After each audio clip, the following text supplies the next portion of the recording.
Asylum Inc. presents Hunter's Guide. The Unreality Phenomenon. Reality is a consensus illusion, fragile, flickering, like candlelight on wet glass. But what happens when something else starts whispering beneath that illusion? When angles shift wrong, clocks hiccup, and shadows behave like they've forgotten how to be cast? Ah, yes, then you're not simply hallucinating, darling. You've brushed against the unreality phenomenon, a subtle unraveling of the laws you were so sure would hold. Tonight, we don't peer into the abyss. We slip, quite gently, through it. When reality slips, there are places where the scaffolding of reality buckles, where time staggers like a wounded thing, shadows slither without origin, and the very air thrums with a low, nauseating frequency just beyond the ear's grasp. These cursed locales, known in hushed tones among seasoned hunters as veil fractures, are not merely unnatural.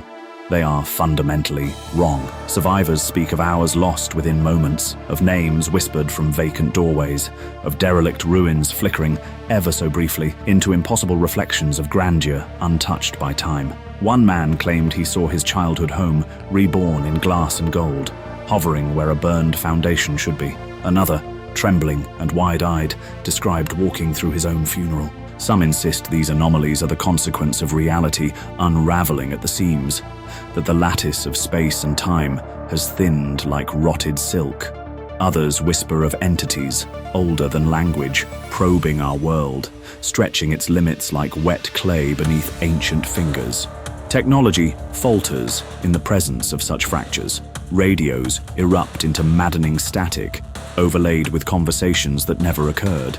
GPS units lead travelers in endless spirals, navigating roads that appear on no map. Roads that twist back into themselves like serpents devouring their tails. Cameras, when they work at all, capture faces that don't belong. Children with lidless eyes, women smiling just a second too long. The deeper one ventures into these zones, the more the world itself seems to recoil. Intrusion is punished. Navigation becomes delirium. Logic becomes cruelty. Many now suspect these aren't merely locations. They are presences. They are aware. They observe. They respond, and they feed. Those who linger too long are rarely seen again. But on rare, cruel occasions, they return. Not quite gone. Not quite themselves. Reality let them go, but not before rewriting the terms of their existence. First-hand account, the room that wasn't there. I should have turned back the moment I felt it, that sickening, skin-crawling wrongness that stains the very air. The street was deserted, yet the echo of footsteps kept pace just behind me, heavy and deliberate. My radio, long dormant, crackled to life with voices softly murmuring my name, familiar tones distorted, stretched, as though whispered through water. But my team, they had cleared the zone hours ago. And then I saw it. A building, tall, glass-fronted, unmarked, stood where there should have been nothing. Just an abandoned lot, choked with weeds and crumbled concrete. We had mapped this area meticulously. There was nothing here, and yet, now, this impossible structure loomed, immaculate and humming with light. Doors yawning open, welcoming. I stepped inside. I shouldn't have.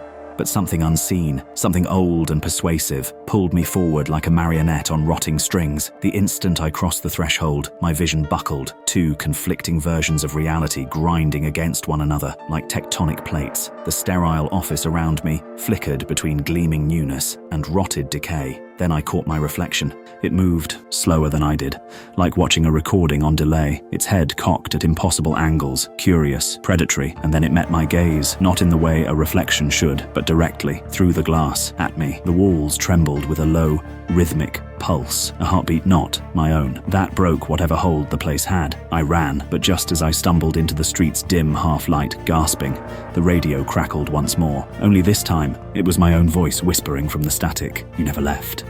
Final warning. Escape is not guaranteed. These anomalies defy the known laws of nature, not merely existing, but responding.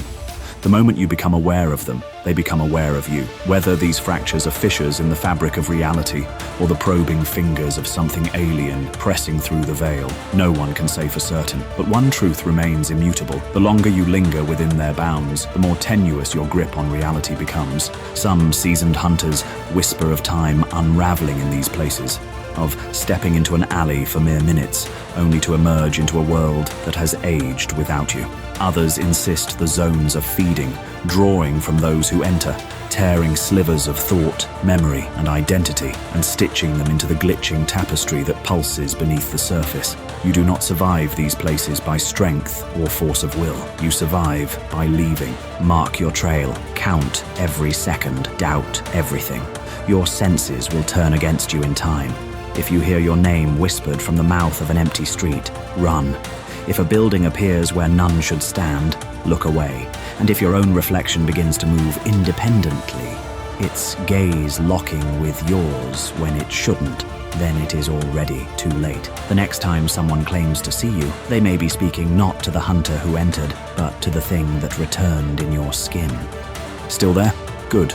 Or perhaps close enough. You see, it never comes with fanfare. The unreality blooms quietly, like mold on the underside of perception. By the time you question whether your reflection blinked first, it's already begun. So remember, when the floor tilts, when strangers use your name without knowing you, when the world clicks just one frame off, don't trust your eyes, and never trust the versions of yourself that seem too perfect.